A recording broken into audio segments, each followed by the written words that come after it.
En el nombre del Padre, y del Hijo, y del Espíritu Santo. Amén. Ven Espíritu Santo, llena los corazones de tus fieles y enciéndenos el fuego de tu amor. Envía, Señor, tu Espíritu, y todo será creado, y se renovará la faz de la tierra. Espíritu Santo, fuente de luz, ilumínanos. En nombre del Padre, y del Hijo, y del Espíritu Santo. Amén. Sean bienvenidos a nuestro curso Luces de Pascua o de la Pascua. Van a ver que es un curso bien bonito sobre temas que, como decíamos antes de la grabación, pues tienen que ver, en primer lugar, con la Semana Mayor, por supuesto, pero también en este ritmo que veníamos platicando de disponernos a ver, a experimentar, pues todos esos temas de otra manera que nos ayuden a hacerlo siempre mucho mejor, por supuesto, dando otra perspectiva. Así que pues vamos a iniciar de inmediato con el tema que es el del lavatorio, que yo confío en que sea novedoso para ustedes. Para mí lo ha sido definitivamente. Así que aquí vamos. Lo primero que quiero decirles es que en ocasiones tenemos películas que surgen de libros. Y bueno, ya sabemos que nunca falta el que dice, oye, ¿viste la película fulanita? Sí, sí, la vi, pero está mejor el libro, ¿no? Y te dicen así como que, pues es que la película, muy limitada y todo, ok, bueno, podríamos aceptar que hay libros que desarrollan más los personajes, que tienen más personajes, y que a lo mejor por la extensión del libro no pueden poner toda una película, excelente, pero sería un error que alguien hiciera una película, ojo, y que tuvieras que conocer el libro para poder entender la película. Eso sería un error, porque son dos artes distintas y entonces cuando tú haces una película no es con la intención de que te voy a dar una película para que no la entiendas, no, pues obviamente no. Es una película que tiene que ser autorreferencial, no tiene que ver con nada más, ¿ok? Primer punto. ¿Y por qué digo esto?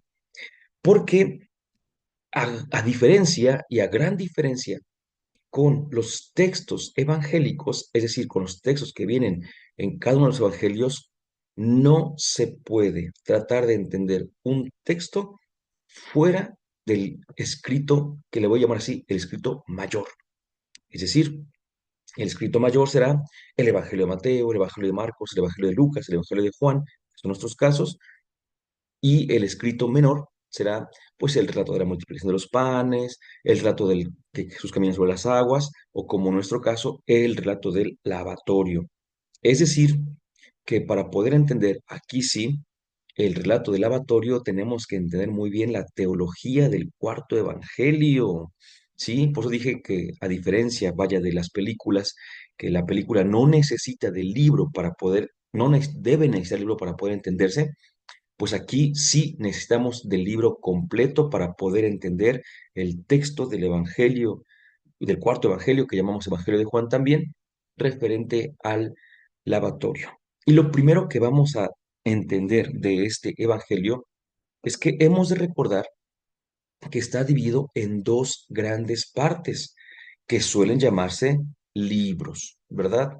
Algunas cosas de estas ya las hemos dicho cuando hablamos justamente del Evangelio de Juan, pero es necesario que lo tengamos ahorita para que podamos avanzar con mayor agilidad y comprensión en el discurso. El Evangelio de Juan tiene al día de hoy, y recuerden esa expresión, 21 capítulos. Otro día, porque ahorita no es el caso, podríamos hablar de algunos añadidos y demás. Hoy recordemos eso. Primero, que tiene 21 capítulos y que de estos 21 capítulos no vamos a contar ni el primero ni el último de entrada, porque son como una introducción y como una conclusión de entrada, ¿no? Otro día platicamos con más calma o por ahí les dejo el enlace que tenemos para justamente hablar del Evangelio de Juan. Entonces, de estos 19 capítulos restantes, se suelen dividir en dos grandes secciones. La primera va del capítulo 2 al capítulo 11, 2 al 11, y la segunda va, perdón, 2 al 12, y la segunda va del capítulo 13 al 20, ¿sí? No va a ser raro que ustedes encuentren algunos estudiosos que les digan, y no está mal, no está mal, que les digan, el Evangelio de Juan se divide en dos partes, del 1 al 12 y del 13 al 21. está bien, lo aceptamos, no hay ningún problema, ¿eh? Pero recordemos que sea que empecemos a contar del capítulo 1 o del capítulo 2, a fuerza acabamos en el capítulo 12. Y sea que concluyamos en el capítulo 20 o en el 21, a fuerza empezaremos la segunda parte en el capítulo 13. La primera parte es la que se conoce como el libro de los signos. ¿Por qué? Porque en ellos se cuentan 7 signos de Jesús. Recordemos que en algún momento hemos dicho que en el cuarto evangelio no encontramos propiamente milagros, bueno, en el capítulo 21, pero les digo que eso es tema de otro momento.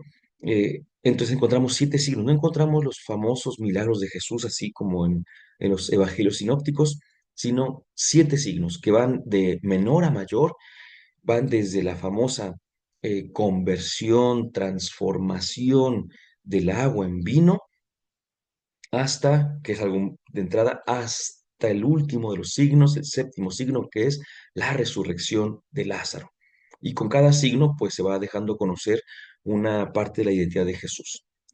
Pero, por ejemplo, ya desde el primer signo, el de las bodas de Caná, la transformación del agua en vino, recordemos que Jesús le dice a María: tú y yo, ¿qué mujer? No ha llegado mi hora.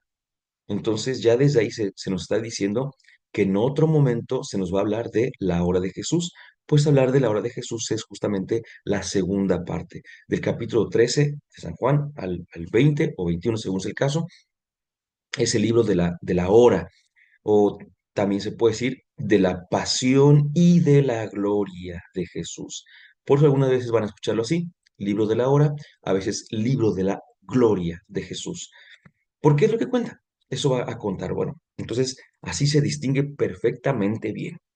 Y cada uno de ellos tiene obviamente su intención. Pues, y aquí viene el punto importante. Ya que ha terminado los 7 signos de narrarlos el autor del cuarto evangelio, que ahorita voy a decirlo así: cuarto evangelio, evangelio de Juan. En otro momento aclaramos a qué se refiere esta distinción, porque la hay, pero ahorita la usaré indistintamente justo. Bueno, pues entonces, ya que terminó de narrar los 7 signos, entonces ya estamos bien para empezar el libro de la hora de Jesús, capítulo 13. Y adivina con qué se abre. Se abre con la narración de la última cena. Pero tenemos que recordar que algunos están así como en deuda o se sienten en deuda con San Juan, porque si recuerdan, eh, se habla de San Juan como el más teológico de los evangelistas y el menos histórico, mientras que los sinópticos los vemos como los más históricos y con menos teología. No es exacto, por supuesto, ¿no? Porque San Juan sí tiene una perspectiva muy grande, muy, vaya, increíble, pero a final de cuentas también tiene historia. Y los sinópticos, el mismo Marcos, que fue el primero en escribir, a pesar de ser el más cercano y decimos el más histórico, también tiene cosas teológicas. Entonces, no es que estén así como en los extremos, sino que están allí en medio y uno tirando más a otra parte, pero pues es solamente eso. Pero es importante que lo digamos porque San Juan efectivamente tiene una cronología distinta, tan distinta que de las primeras cosas que hace Jesús en el Evangelio de Juan es justamente expulsar a los vendedores del templo, mientras que los sinópticos sabemos que es de lo último que hace Jesús, ya casi previo a su pasión, muerte y resurrección. Entonces, este ejemplo, hay muchos, por supuesto, pero uso este ejemplo para que tengamos ya presente que la cronología juanina no es necesariamente una cronología histórica, sino que es como un tiempo teológico, ¿ok? Entonces, ¿por qué es importante esto? Porque vamos a ver que tiene que ver, el tiempo tendrá que ver un poco. La última cena, dice el capítulo 13 en la traducción que voy a leer. Dice: antes de la fiesta de Pascua, sabiendo Jesús que había llegado su hora de pasar de este mundo al Padre, él, que había amado a los suyos que quedaban en el mundo, los amó hasta el fin. Durante la cena, cuando el demonio ya había inspirado a Judas Iscariote, hijo de el propósito de entregarlo, Sabiendo Jesús que el Padre había puesto todo en sus manos y que él había venido de Dios y volvía a Dios, se levantó de la mesa, se sacó el manto y tomando una toalla se la ató a la cintura. Luego echó agua en un recipiente y empezó a lavar los pies a los discípulos y a secárselos con la toalla que tenía en la cintura.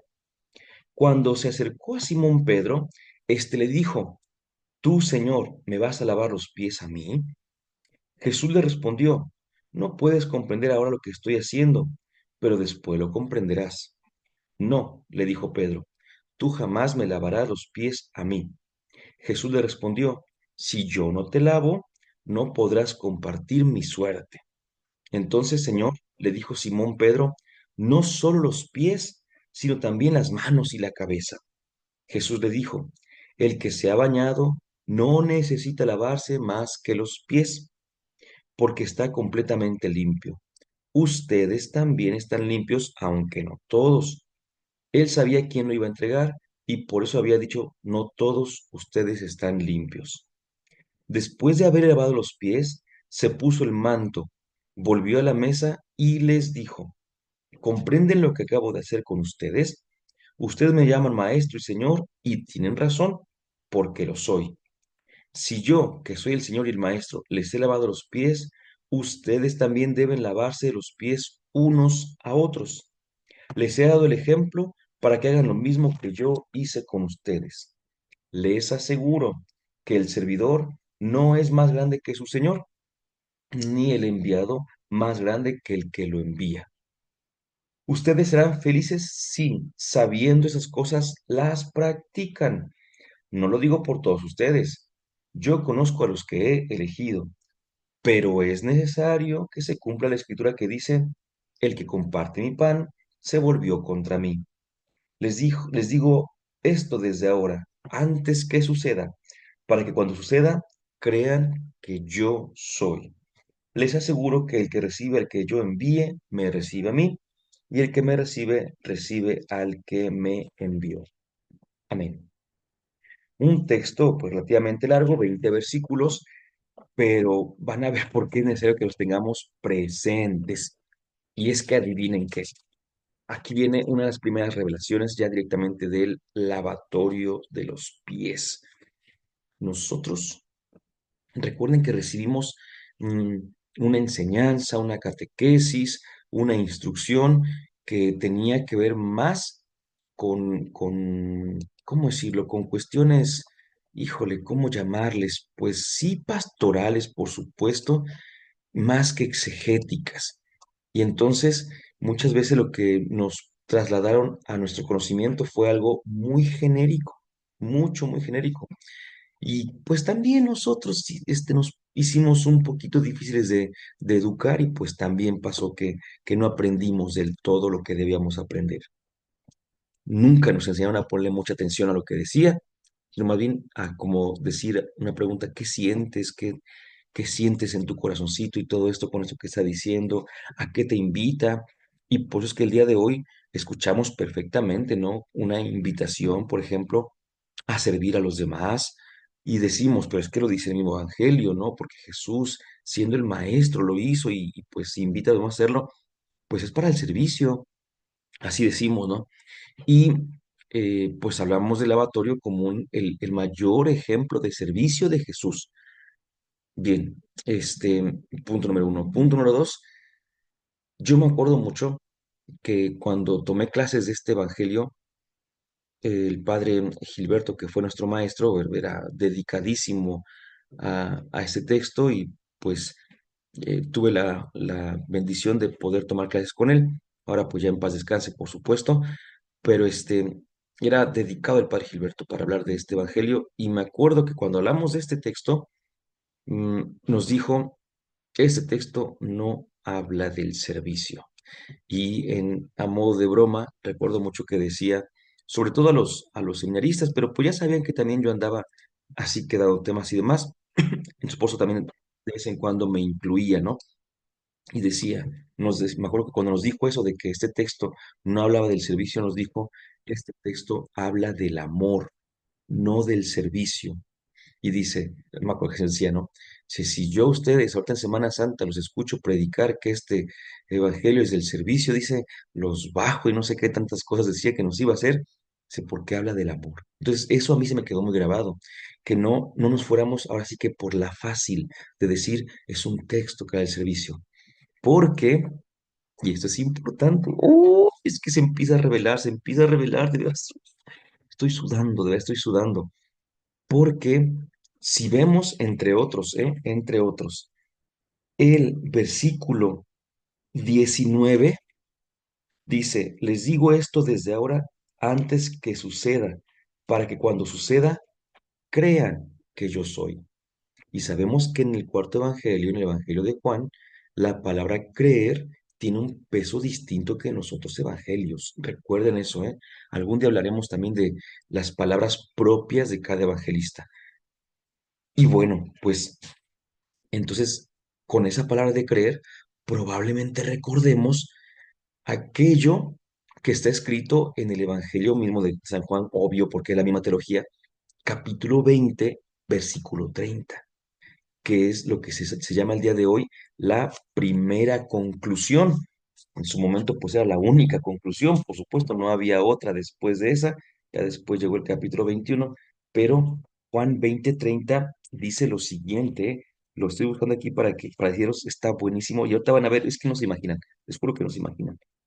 Dice, Jesús realizó además muchos otros signos en presencia de sus discípulos, que no se encuentran relatados en este libro.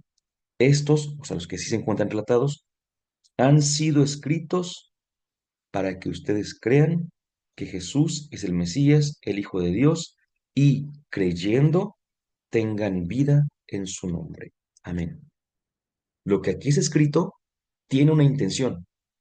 ¿Cuál es? Que creamos que Jesús es el Mesías. Acuérdense de eso, acuérdense de eso. Ahí está la clave de interpretación del lavatorio, pero como no tenemos todas las herramientas todavía, tenemos la clave, pero no todas las herramientas, entonces todavía seguimos pensando que tiene que ver con el servicio. Y no tiene que ver con el servicio, o en algún sentido, pero otro tipo de servicio. A ver, entonces, con esta clave tenemos que recordar que el capítulo 13, entre otros, por supuesto, entre todos, mejor dicho, ha sido escrito para que creamos que Jesús es el Mesías. Abro paréntesis. Resulta que en tiempos en los cuales se escribió el Evangelio de Juan, les estaba costando una cuestión en particular. En esos tiempos de manera muy fuerte, pero en otros tiempos también, en otros momentos. Pero aquí, cuando se escribió el Evangelio de Juan, había una circunstancia y era cómo se podía conciliar la divinidad con la humanidad que padece, ¿sí? Obviamente se refiere a la divinidad del Mesías, por supuesto, del Mesías, con esta humanidad que padece y que muere en la cruz. Fíjense que en el capítulo 12, un poquito antes, este, capítulo 12, versículo 30, voy a leer 12:30 y siguientes. Dice, Jesús respondió, esta voz no se oyó por mí, sino por ustedes. Es la voz que viene de lo alto cuando se muestra la glorificación de Jesús, ¿eh? Dice, ahora ha llegado el juicio de este mundo, ahora el príncipe de este mundo será arrojado fuera, y cuando yo sea levantado en alto sobre la tierra, atraeré a todos hacia mí. Jesús decía esto para indicar cómo iba a morir. A ver, se acaba de oír una voz que dice, lo he glorificado y lo volveré a glorificar, ¿ok? Pero en ese momento dice que Jesús está al mismo tiempo anunciando de qué muerte iba a morir. Entonces la multitud le respondió, sabemos por la ley que el Mesías permanecerá para siempre. ¿Cómo puedes decir es necesario que el Hijo del Hombre sea levantado en alto? O sea, era una cuestión peligrosa para ellos de creer o de conciliar la divinidad con la humanidad. Es que no se, les juro que no se lo imaginan. Yo estoy emocionado porque ya quiero decirles, pero necesito poner todos los fundamentos para que lo sepamos. ¿Qué creen entonces? Es que de verdad, oye, no tenemos un relato de lavatorio Y no me refiero todavía al hecho histórico, no, sino que tenemos dos relatos de lavatorio, pero ni cuenta nos hemos dado, ni cuenta. Lo leí al principio y les dije un poco extenso, son 20 versículos, pero de hecho pueden apuntar, por eso dije, vayan apuntando y ojalá que vayan apuntando las citas. El primer relato lo encontramos en Juan 13, del 6 al 11. Juan 13 del 6 al 11. Mientras que el segundo relato lo encontramos, obviamente, también en Juan 13, pero del 12 al 20. Y son relatos distintos. Vas a ver. Por eso es que aquí viene una de las claves importantes. Si nosotros quitáramos alguno de esos dos, se podría seguir leyendo de corrido. Por ejemplo, voy a leer el primer relato que va del 6 al 11. Y en lugar de seguir con el 12, versículo 12, voy a leer el versículo 21. O sea, como quien dice, voy a quitar el segundo relato, ¿ok? Dice, cuando se acercó a Simón Pedro, éste le dijo, ¿tú, Señor, me vas a lavar los pies a mí? Jesús le respondió, no puedes comprender ahora lo que estoy haciendo, pero después lo comprenderás. O sea, lo que hace Jesús no lo entiende Pedro, ¿eh? Y como no lo entiende, pues no lo puede hacer. ¿Verdad? No, le dijo Pedro, tú jamás me lavarás los pies a mí. Jesús le respondió, si yo no te lavo, no podrás compartir mi suerte. Entonces, Señor, le dijo Simón Pedro, no solo los pies, sino también las manos y la cabeza. Jesús le dijo, el que se ha bañado no necesita lavarse más que los pies, porque está completamente limpio. Ustedes también están limpios, aunque no todos. Él sabía quién lo iba a entregar y por eso había dicho, no todos ustedes están limpios. Después de decir esto, Jesús se estremeció y manifestó claramente, les aseguro que uno de ustedes me entregará. ¿Se vio acaso algún corte? No. Y me salté del 11 al 21. ¿Se dan cuenta cómo hay una continuidad del versículo 11 que está hablando de que alguien lo va a entregar hasta el versículo 21 que dice que justamente uno de ellos lo hará? ¿Ya vieron? Entonces, el otro relato es distinto. Si te das cuenta entonces, en este, ¿quién es el actor? Jesús. Y de hecho, Pedro no comprende, ¿verdad? Pedro está platicando en un nivel y Jesús anda en otro, bien diferente. Pero espérense, porque te falta, no, no, esto no es nada, no es nada.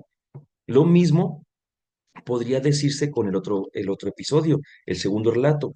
Nada más que aquí lo que haríamos sería empezar en el- el- la introducción larguísima que tenemos allí de 5 versículos y voy a empezar desde el versículo 4, seguiré con el versículo 5, pero en lugar de leer el 6, porque es parte del primer relato y queremos ahorita leer el segundo, me voy a pasar hasta el 12. ¿Sí? Van a ver, y tampoco se va a sentir ningún corte. Ahí voy, ahí voy. Se levantó de la mesa, se sacó el manto y tomando una toalla se la ató a la cintura. Luego echó agua en un recipiente y empezó a lavar los pies a los discípulos y a secárselos con la toalla que tenía en la cintura. Después de haberles lavado los pies, se puso el manto, volvió a la mesa y les dijo, ¿comprenden lo que acabo de hacer con ustedes? Ustedes me llaman maestro y señor y tienen razón porque lo soy. Si yo, que soy el señor y maestro, les he lavado los pies, ustedes también deben lavarse los pies unos a otros. Les he dado el ejemplo para que hagan lo mismo que yo hice con ustedes. Yo, yo les aseguro, continúa el relato, que el servidor no es más grande que su señor, ni el enviado más grande que el que lo envía. Ustedes serán felices si sabiendo esas cosas las practican. No lo digo por todos ustedes, yo conozco a los que he elegido, pero es necesario que se cumpla la escritura que dice, el que comparte mi pan se volvió contra mí. Les digo esto desde ahora, antes que suceda, para que cuando suceda crean que yo soy. Les aseguro que el que reciba el que yo envíe, me recibe a mí, y el que me recibe, recibe al que me envió. Amén. Ya no es Jesús el protagonista, ¿ya vieron? Y ahora los protagonistas son los que van a compartir o repetir lo que él hizo. Mm, Entonces, aquí, ¿qué es lo que tenemos de entrada? Así nada más de entrada. Aquí se pasó esto, el rato del lavatorio. De entrada tenemos entonces un acontecimiento. El primer relato del lavatorio sería la narración de un acontecimiento único e irrepetible, mientras que el segundo relato del lavatorio es un acontecimiento múltiple, porque de hecho tiene que repetirse. Es como que la intención de Jesús, que ya que lo vieron, repítanlo. Mientras que el primero es, no, Pedro, yo lo estoy haciendo para que tú tengas parte conmigo, ¿verdad? El primer relato, una vez más, nos narra entonces un hecho salvífico, mientras que el segundo relato es la continuación en el tiempo de este hecho de Jesús. Es decir, para decirlo de una sola manera, el primer relato tiene tintes cristológicos y soteriológicos, mientras que el segundo tiene tintes eclesiológicos y pastorales. Repito entonces, el primer relato tiene tinte cristológico, es Jesús, el Cristo es Jesucristo el centro, y es soteriológico porque habla de la salvación. Mientras que el segundo es eclesiológico porque ya invita a todos a que lo repitan y es pastoral porque invita a la acción. Entonces es una cosa preciosísima porque seguramente en algún momento, escuchen esta belleza, en algún momento solamente estaba el texto primero.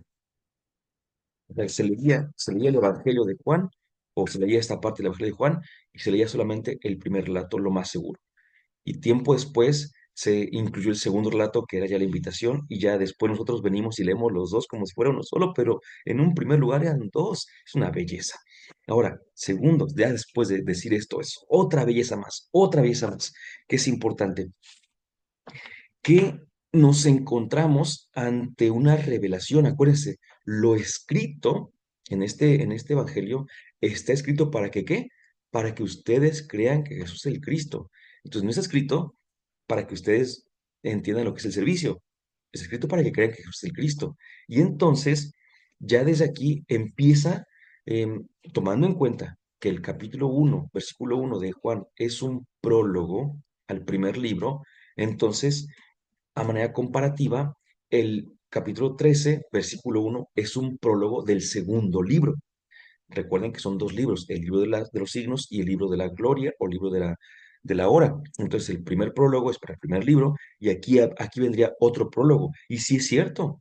Fíjense, dice, antes de la fiesta de la Pascua, sabiendo Jesús que había llegado su hora de pasar de este mundo al Padre, él que había amado a los suyos que quedaban en el mundo, los amó hasta el fin o hasta el extremo, como dicen a veces también, ¿verdad? Durante la cena, cuando el demonio ya había inspirado a Judas Iscariote, hijo de Simón, el propósito de entregarlo, sabiendo Jesús que el Padre había puesto todo en sus manos y que él había venido, y que él había venido de Dios y volvía a Dios, todo eso es el prólogo. Se levantó de la mesa y ahí viene la acción de Jesús, ¿no? Pero vean todo lo que nos dijo. Y les voy a decir, fíjense, punto número 1, dice que esto fue antes de la Pascua y dice antes de la fiesta de la Pascua. Eh, Oye, ¿no te has dado cuenta de que los evangelios narran la última cena de Jesús el día de la Pascua? Que dice Jesús, cuánto he anhelado celebrar con ustedes, comer con ustedes esta cena de Pascua, porque para los evangelios sinópticos, la cena, la última cena de Jesús es una cena pascual. Mientras que aquí está buenísimo, porque Juan nos ubica antes de la Pascua. Yo no lo estoy inventando, aquí lo dice, antes de la fiesta de la Pascua. No es la cena de Pascua, antes de la fiesta de la Pascua.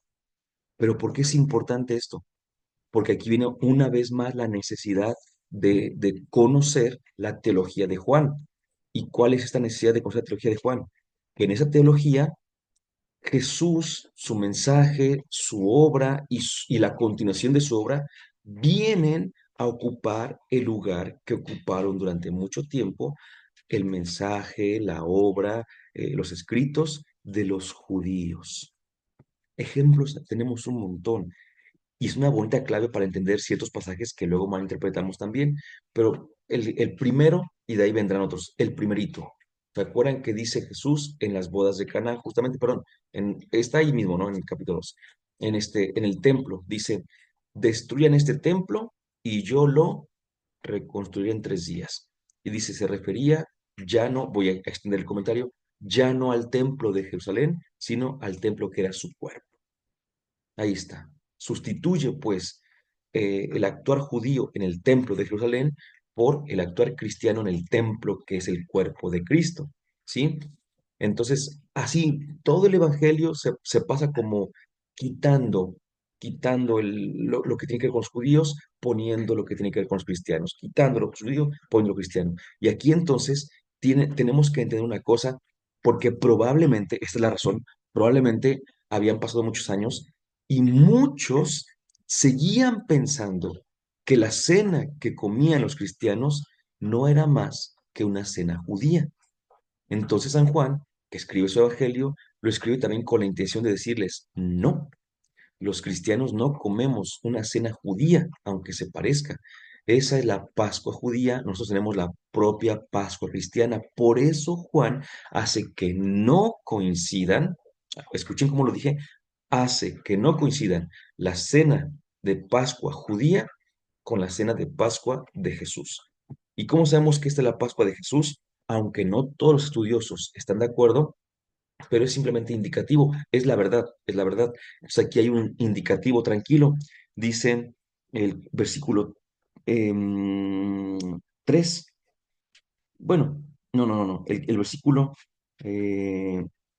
1, ahí mismo en el 1, después de que dice que la Pascua, dice, sabiendo Jesús que había llegado su hora de pasar de este mundo al Padre. ¿Qué significa pasar? ¿O cómo se dice pasar? Pascua. Así como diciendo, sabiendo que Jesús que era su Pascua. ¿Sí? Aquí sí no todos los autores están de acuerdo, pero es una posible interpretación y también muy bonita, ¿no? Ahora bien, da una información bastante interesante porque dice que ya para esta hora lo que planeen o lo que hagan mal sus discípulos será por obra del maligno enemigo, ¿eh? Eso tampoco es un tema que quiero meterme de momento porque quiero decir otras cosas y ya nos queda bien poquito tiempo. Dice entonces aquí una bien bonita, esta me encantó y esta la recupero del video que les digo que les voy a pasar, bien bonito, del cual aprendí muchísimo también. Dice que estaban en la mesa y que Jesús se levantó de la mesa, ¿ok? ¿Qué significa la cena o una cena y sobre todo en aquellos ambientes? Porque en los nuestros, ya lo sabemos, generalmente ya hemos llegado a un punto en el que la familia ya no come junta, ¿verdad? Los hijos comen a una hora, los papás comen a otra, luego ni los mismos papás comen a la misma hora. Entonces ya lo que antes se acostumbraba mucho, ya cada vez se hace menos. Pero sabemos que hay momentos que son momentos que son de reunión, de unión y en el ámbito judeocristiano, más cristiano todavía, de comunión.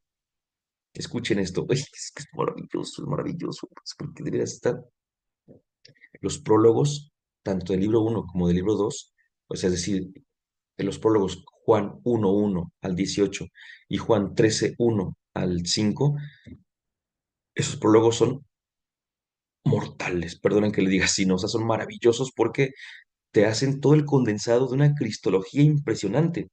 Y en esta cristología viene nuestra fe. Y aquí está nuestra fe y no, muchos no lo hemos visto. Bueno, vas a ver, vas a ver.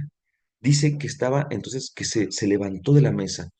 ¿Qué significa levantarse de la mesa?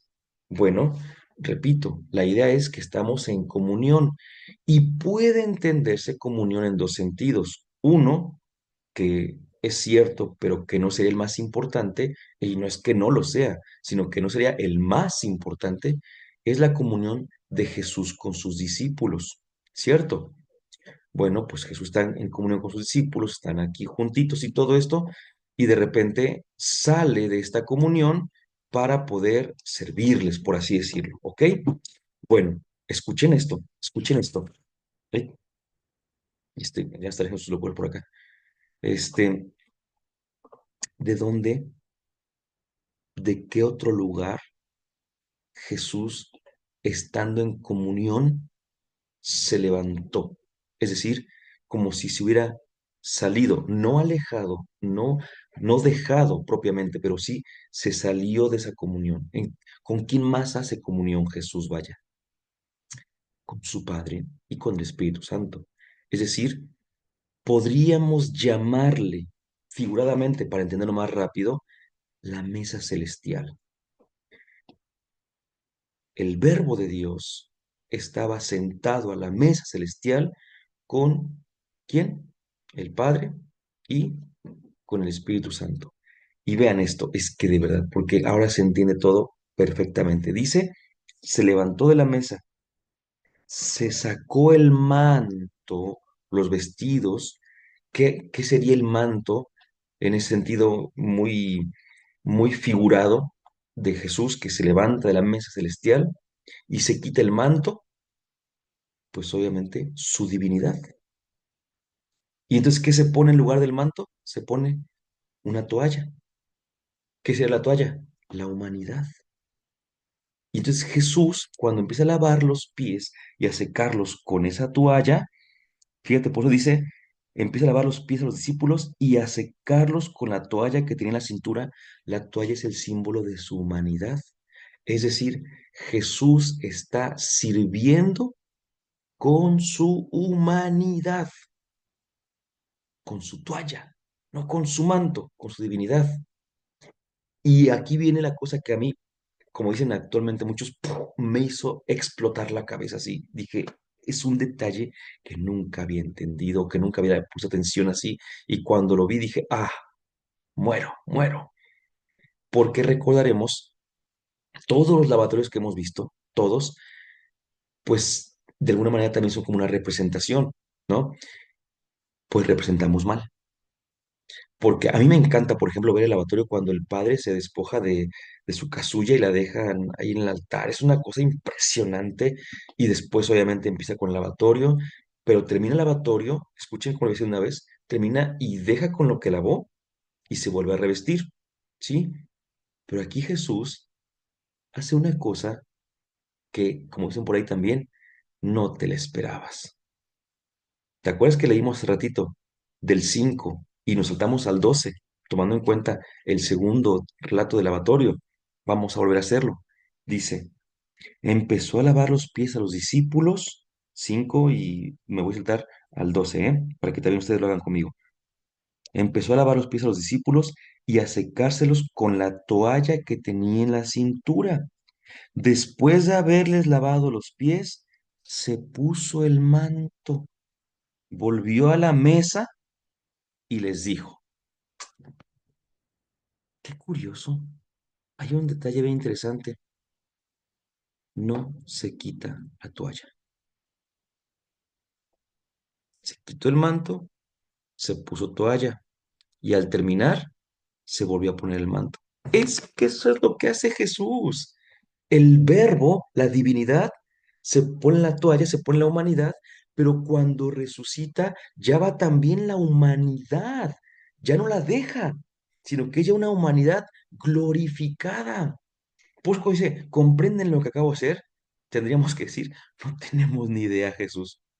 No, hasta el día de hoy, tengo 45 años, Jesús, me vengo enterando, apenas me vengo enterando que esto no era un ejemplo de servicio, como luego decimos, sino que por algo dice ahí que también sirvió hasta el fin, hasta el último momento, hasta el extremo, hasta con todo, hasta dar la vida.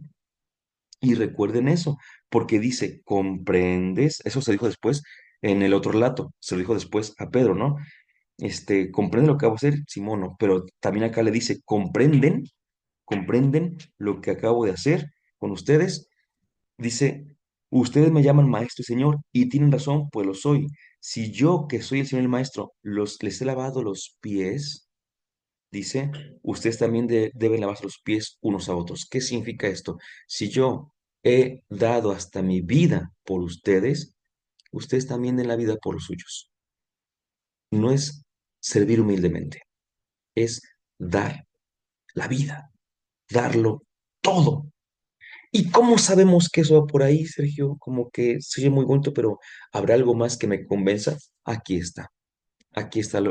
Esto es definitivo, lo que te decía es definitivo y no habrá duda de ninguna manera. pues resulta que los verbos griegos con los cuales dice justamente el versículo eh, 4 que estábamos leyendo, dice, se sacó el manto, dejó el manto, dio el manto, de acuerdo con la traducción epíteme, dio el manto, dice, y después de lavado se puso el manto. Voy a decirlo así, perdió el manto y recuperó el manto, ¿ok? Esos verbos en griego, eh, en todo el Evangelio de Juan, solo aparecen dos veces. Ese par de verbos que traducimos como dar el manto, quitarse el manto, perder el manto, si quiero verlo así, y recuperar el manto, ponerse el manto. Solo aparece dos veces. Ese par de verbos así juntos, dar, recuperar, ¿no? Aquí y en otro texto, que creo que sin que sepas qué texto es, sin en un escrito tan pensado como en el Evangelio de Juan, existe ese par de verbos en dos lugares, pues obviamente hay una relación entre esos dos lugares. Creo que podemos afirmarlo. ¿Sabes en dónde están? En el capítulo 10, versículo 17, apenas un poquito antes. Y dice Jesús, fíjate, bien bonito, pero bonito, precioso. Dice, el Padre me ama porque yo doy mi vida para recobrarla. ¿Ya viste? Te decía, es que nuestras traducciones, no sé cómo diga la tuya, pero las traducciones, ese tipo de verbos nos ponen en relación. Aquí, pues como dices, es más fácil. Si yo dijera, yo doy el manto, como que no lo entiendo. Entonces tengo que decir, me quito el manto. Ya le entendí, ya le entendí, ya le entendí. Se puso el manto, le entiendo. Pero si dice, recupero el manto, como que, ¿por qué lo va a recuperar, no? Entonces, como que a veces nos cuesta un poquito relacionarlo o enlazarlo. Pero aquí es el único otro lugar donde aparecen otra vez esos verbos en par en todo el Evangelio. O sea que cuando dice que dio la vida, y porque tiene poder para darla y para recuperarla, está haciendo alusión justamente a dar el manto y recuperarlo. Entonces aquí tenemos otra vez los dos niveles, otra vez. El primero es Jesús, verbo que se encarna, es decir, que deja su manto de la divinidad, agarra la toalla de la humanidad y después recupera su divinidad, pero también está el Jesús que da su vida y la recupera, y la puede recuperar, es decir, que muere y que resucita. Y eso es curioso porque están pasando, no sé si escuchen las ambulancias o patrullas en esta calle y en esta calle casi nunca pasan porque no es como principal. Ya después veremos qué hubo por ahí. Esperemos que nada grave, por supuesto. Entonces, fíjense nada más, los dos niveles, el nivel de la Pascua de la Pascua eterna, por así decirlo, la Pascua de la divinidad, deja la divinidad y recupera la divinidad ahora con la humanidad glorificada, pero también pierde su vida y resucita. Es una maravilla, es que de verdad es una maravilla. Eso con respecto sobre todo al segundo relato, que es el que decíamos es más eh, eclesiológico y pastoral, porque después de que hace eso, le dice, ustedes den la vida, ¿sí? Están llamados a dar su vida. Y volviendo al otro, pues es muy parecido, pero es en el ámbito cristológico, en el cual decíamos es único e irrepetible y lo hace Jesús. Es una clase profundísima de soteriología, definitivamente. ¿Quién hace realmente la salvación? Pues Jesús, obvio, obvio. Pero si yo, por ejemplo, predico el Evangelio de Jesús, me desgasto por el reino de Jesús, que es el reino de Dios, vaya, si yo hago todo para que Jesús sea conocido, entonces, bueno, creo que entendemos que hay un componente de la salvación objetiva en Jesús y hay un componente de la salvación que yo hago presente porque estoy replicando lo que hizo Jesús. No es por mi poder que se salva nadie, ni yo mismo me salvo por mi poder, nadie, sino por el poder del Señor. Y aún así estoy llamado a evangelizar. Aún así estoy llamado a dar mi vida por todos los demás. Aún así, que nadie diga que no se puede. Entonces, este texto del lavatorio es una clase de cristología, una clase de soteriología, una clase de eclesiología, pero no es un relato que así, tan sencillo, nos invite a servir. Pues definitivamente en un contexto que de lo amplio se reduce, dime en tres palabras qué tengo que hacer por servir. Ah, bueno, ya lo entendí, ¿no? Bueno, sería una palabra nada más. Dime una palabra que tengo que hacer, servir. Excelente, lo podría yo resumir, pero ¿habría riqueza en lo que estoy entendiendo? Porque a lo mejor no lo estoy entendiendo muy bien. Y yo mismo también lo he hecho, ¿eh? No digo porque yo nunca lo haya hecho, pero seguramente escucharemos a predicadores, a religiosos, a sacerdotes, a quien tú quieras hablar de que lo que hizo Jesús es lo que hacían solamente los esclavos, ¿verdad? No es cierto, para empezar no lo hacían solamente los esclavos, lo hacían los esclavos, las esposas y los hijos, lavar los pies. Ah, por cierto, hay un dato bien interesante aquí, bien interesante, porque pues creo que es evidente. Te pregunto así nada más, porque muchas veces lo han enlazado con una purificación como lavarse las manos. Te pregunto, cuando vas a comer, ¿te lavas las manos antes o después o a la mitad de comer? Pues antes, evidentemente. Pues adivina qué, adivina cuándo o a qué hora era. Efectivamente, cuando llegaban de la calle o se iban a sentar a comer, es cuando les lavaban los pies para que se sentaran a comer. Pero adivina qué, aquí no pasa así. Como diciéndonos, no te vayas a confundir, aún así nos confundimos. ¿Por qué? Porque dice que durante la cena, versículo 2, durante la cena, me voy al 3, sabiendo Jesús que el Padre, durante la cena, si lo que hizo Jesús hubiese sido un lavatorio para que se sentaran a comer, habría sido antes de la cena. Pero el hecho de que dice durante la cena y algunas traducciones dicen después de la cena, ¿sí? Pero durante la cena, ¿qué está diciendo? Que no se trata de un ritual de purificación judío.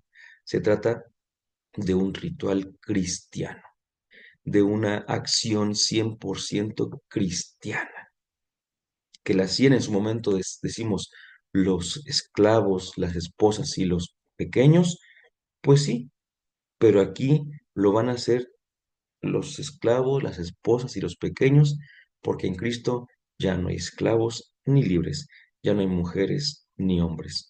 En Cristo todos somos iguales, dice San Pablo.